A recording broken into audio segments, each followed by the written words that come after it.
2030. You're the commander-in-chief of a hostile superpower. You've got ships, troops, and the political commitment to do something most strategists would call unthinkable: invade the United States. To make the thought experiment even easier, let's remove the most obvious obstacle. Imagine the US military simply disappears overnight. No Navy, no Air Force, no drones, no Marines, nothing. Just the landmass, the infrastructure, and the people living on it. You might think that makes the operation straightforward. It doesn't. Because even in this fictional scenario, you're not fighting aircraft carriers or missiles. You're fighting distance, terrain, supply math, and time. The United States is less like a normal country and more like a naturally fortified continent where the environment and the map punish every step of your plan. Today isn't about nukes, stealth fighters, or battlefield tactics. It's about the economic and geographic reality that makes large-scale occupation of the US uniquely difficult. 1. The liquid walls, distance as a weapon. Start with the most basic problem, getting there. To the east sits the Atlantic, to the west sits the Pacific. These aren't just big bodies of water, they're massive logistical barriers. If you're coming from Europe, you're moving forces across roughly 3,000 to 4,000 miles of ocean. From Asia to the US West Coast, you're looking at 6,000 to 7,000 miles. For comparison, think about the scale of an amphibious landing in World War II. The English Channel, dozens of miles across, still demanded enormous planning, staggering amounts of equipment, and an industrial pipeline that ran for years. Now stretch that supply line across an entire ocean. The transportation burden doesn't scale linearly, it explodes. And an invasion isn't just sending people, it's sending food and water, medical capacity, ammunition and spare parts, replacement vehicles and tools, and above all, fuel. Modern mechanized forces consume fuel at a pace that shocks anyone who hasn't studied logistics. You don't need a few ships. You need a sustained, protected industrial flow of shipping so large it can't be hidden. Which leads to the next problem. There is no surprise. A buildup of the required size would be detectable early. It would take weeks or months to assemble and depart. Even without a US military in this hypothetical, the moment you begin that kind of mobilization, the target country has time to reorganize its economy and infrastructure around defense and disruption. And unlike many historical invasions, the US has no convenient nearby staging area that makes the final push easy.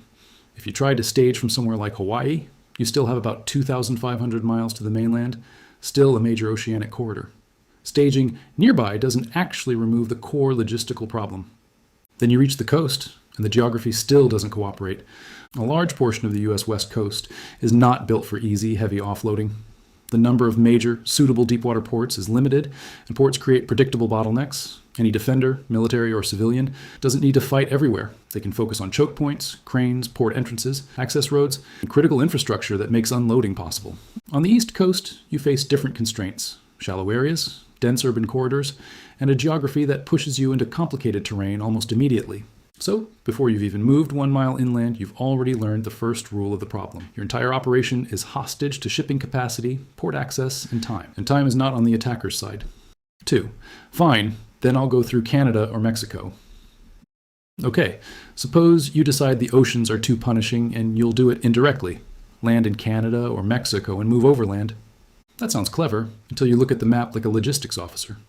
Canada is vast, but large portions of it are extremely difficult to traverse at scale with heavy equipment. Major north-south routes are limited, and much of the terrain isn't built to support massive mechanized columns the way densely populated corridors are.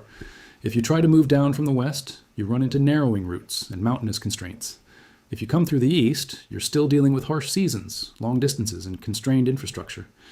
Then there's the political and social reality. Occupying a country as a launch pad creates its own resistance, its own supply burden, and its own timeline. You've now added a second major problem before you even reach the primary objective. So you try Mexico. Now you're dealing with deserts, heat, water scarcity, and enormous distances, plus a border region that isn't a single open highway for armor. Even if you cross successfully, you're not suddenly in the center of the US. You're in the southwest, still far from many of the country's core economic hubs. And supply lines in that environment are exposed. Trucks need fuel, maintenance, replacement parts, and secure corridors. If infrastructure is disrupted, refineries, depots, transport nodes, you can't improvise your way out of physics.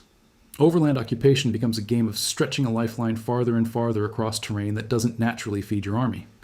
In many invasions, the attacker relies on nearby bases, short routes, and fast resupply. This is the opposite. Any attempt to enter via Canada or Mexico risks creating some of the longest, most fragile supply lines a modern army could face. 3. The internal barriers, mountain systems as control points.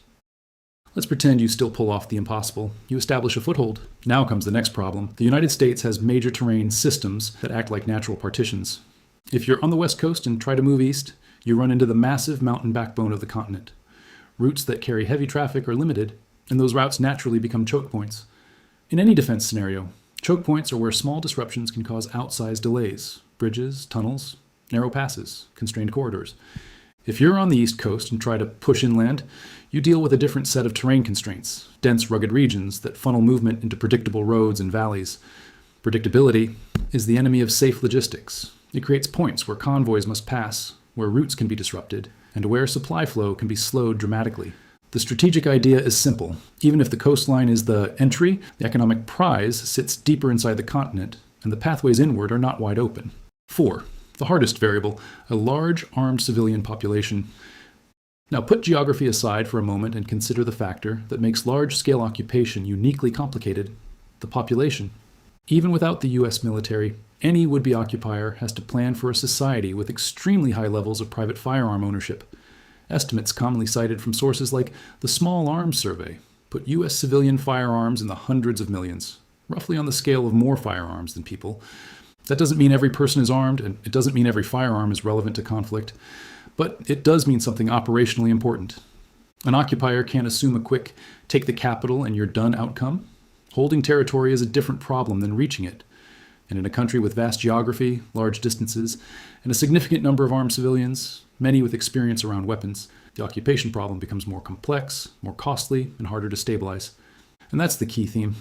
Even in a fantasy scenario where the US military vanishes, the logistical and geographic realities alone create an uphill mission.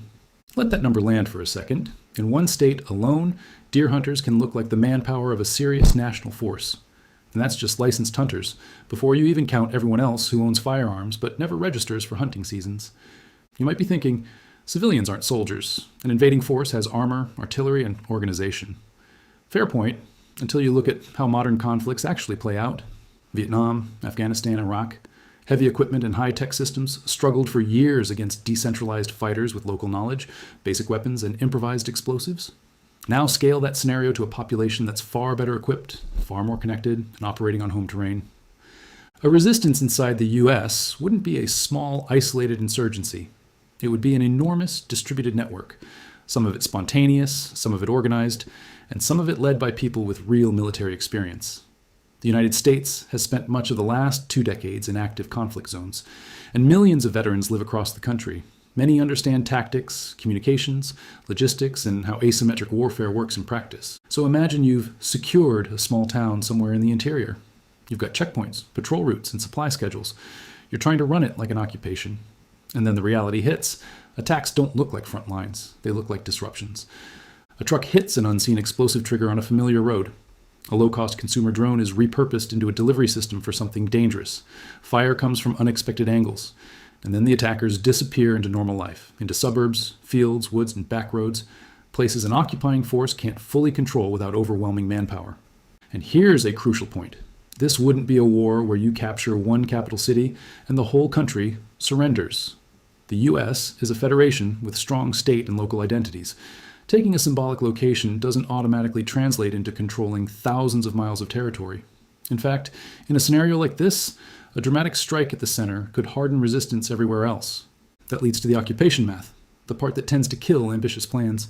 Controlling a large hostile population requires huge numbers. Classic stability and occupation estimates often run into ratios that translate into millions of personnel for a country the size of the United States. Even the largest standing militaries in the world aren't built for that scale of long-term internal policing across a continent. In other words, you don't just need to win a battle, you need enough humans to stand watch over an entire national landscape, every day in every region, while supply lines remain secure. And you don't have that. The internal infrastructure problem, a continent that becomes a maze. Now, let's say you try to solve the people problem by controlling infrastructure. Fine, you think, we'll take the highways, the rail hubs, the bridges, and we'll move freely. Here's the irony. American infrastructure is optimized for commerce, not conquest. Distances inside the US are huge, even in peacetime. Cross-country travel is measured in days of driving under ideal conditions. In a hostile environment, where roads can be blocked, bridges damaged, and convoys targeted, those distances become a slow-motion trap. The interstate system is impressive, but it has a vulnerability for an occupier. critical bridges and chokepoints. The US has an enormous number of bridges, and you wouldn't need to destroy everything to paralyze movement. Only key crossings over major rivers and bottleneck routes.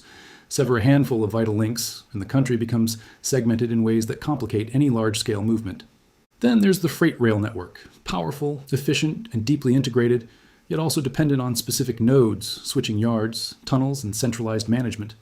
In a real conflict scenario, disruption doesn't require total destruction.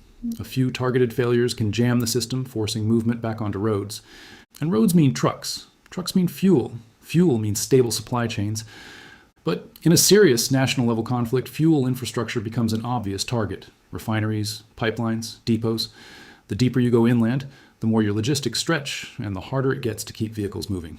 Your force gets weaker with distance, while defenders operate close to their own homes, caches, and local knowledge.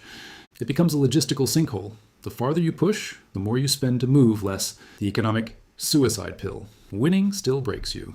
Now, step back from the battlefield entirely and look at the economic dimension. Even if you could somehow win the land fight, you'd trigger a global shock that rebounds onto you.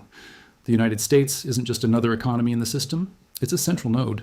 Start with the dollar's role in global finance. A large share of global reserves, trade invoicing, and commodity pricing is tied to the US financial system. A collapse or severe destabilization would send shockwaves through banking assets worldwide, including the holdings inside your own system. You wouldn't be hurting the US only.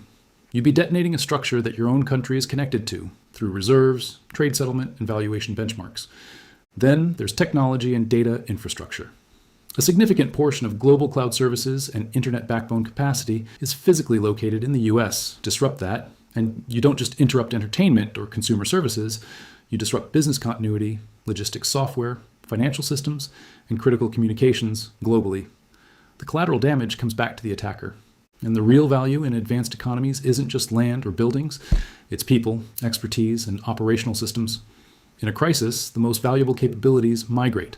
Talent leaves, keys and access get revoked, servers can be wiped, institutions can trigger safeguards. Capturing buildings doesn't automatically capture the functioning system.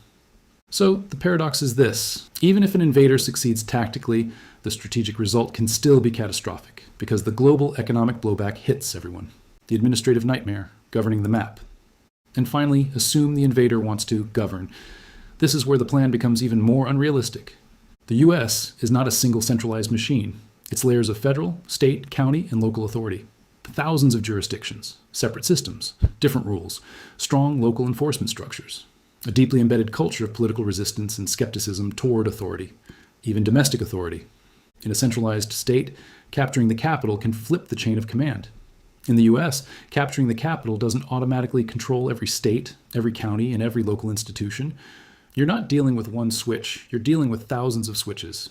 Even if the invader tries to impose control, they face friction everywhere.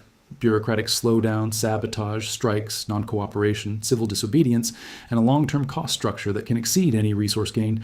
The longer you stay, the more expensive it becomes, and the less governable it gets. So when you zoom out, the invasion runs into the same wall over and over. The oceans make the supply line punishing.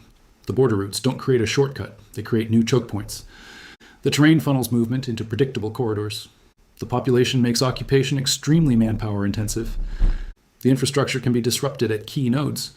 The economy is interconnected enough that winning can still cause blowback.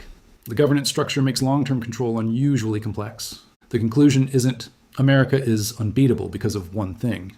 It's that the combination of geography, scale, logistics, and governance makes the occupation problem uniquely ugly, even in an unrealistic scenario where the military is removed. Thanks for watching. We appreciate you being here. If you like the video, please subscribe for more. Feel free to leave a comment with your questions or ideas.